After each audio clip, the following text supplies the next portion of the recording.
10 goals, a hat trick nobody saw coming, and a manager who admits his own players didn't even want to be on the pitch. That was just the bronze medal match. Now, in less than 48 hours, the actual World Cup final happens, and it is genuinely the most poetic matchup football could have written. Lionel Messi, in what might be the last match of his career, against Lamine-Yamal, the kid who was literally a baby in Messi's arms 19 years ago. Argentina defending back-to-back titles against a Spain team that has been simply unbeatable. Let's cover both, starting with the chaos in Miami. Nobody, and I mean nobody, expected this scoreline. England absolutely annihilated France in the first half. Declan Rice struck a stunning opener from outside the box in just the 3rd minute. Ezri Konsa doubled it, and then Bukayo Saka exploded, scoring twice in quick succession to send England in at halftime leading 4-0.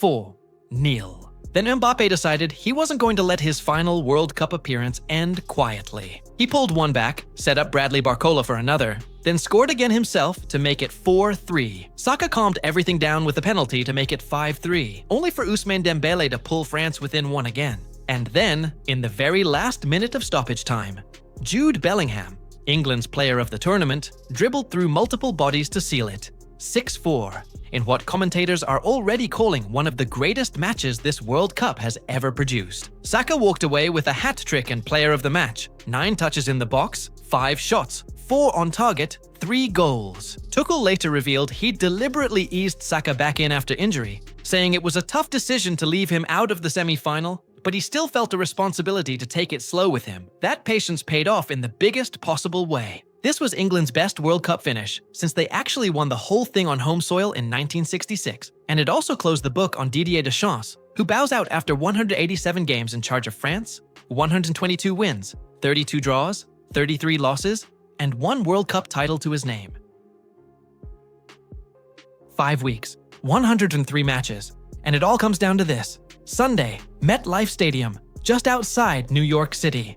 Spain chasing only their 2nd ever World Cup title. Argentina chasing something almost nobody has done in over 60 years, defending the trophy back-to-back, something only Brazil managed, all the way back in 1962. Here's something that is genuinely giving people chills right now. Back in 2007, a photographer took a picture nobody thought twice about. Messi, 19 years old, just starting out at Barcelona, holding a baby for a charity calendar shoot. That baby was Lamine-Yamal, 5 months old. Nobody on earth could have known that 19 years later, that exact baby would be standing across from Messi in a World Cup final. The photographer later said a friend joked at the time, Messi was a prophet that day. Sunday, literally. The past faces the future. Barcelona's own president, Joan Laporta, couldn't resist commenting on it either, saying Messi is the best player in football history, but he hopes Yamal shines tomorrow, adding football is about cycles. Leo gave everything to Barcelona in the past, and now it's time for Lamine,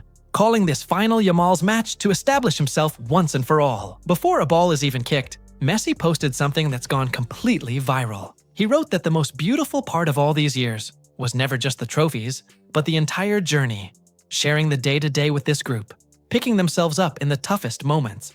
He thanked every teammate and staff member and said no matter what happened Sunday, this group has already written a story nobody can ever erase. He posted it alongside a full group photo of everyone involved with Argentina this tournament. Whether that's motivation or a goodbye letter, nobody knows yet. Spain's road has been almost frighteningly efficient. They've won 27 and drawn 10 of their last 37 matches, a joint record in men's international football. They demolished tournament favorites France 2-0 in the semi-final. They've conceded exactly 1 goal this entire World Cup, the fewest ever by a team that reached the final. Unai Simon has 6 clean sheets in 7 matches, the most ever registered in a single World Cup, and went 650 minutes without conceding before Belgium finally broke through in the quarterfinal. Argentina's road, by total contrast, has been absolute chaos and magic in equal measure. Extra time against Cape Verde, extra time again against Switzerland, a miracle comeback against Egypt from 2-0 down, and then, of course, that stunning comeback against England in the semi-final. Messi has 8 goals this tournament, tied with Mbappe, but leads the Golden Boot race on the assist tiebreaker, 4-3. Argentina have scored 19 goals total, the most by any team since Brazil in 1970.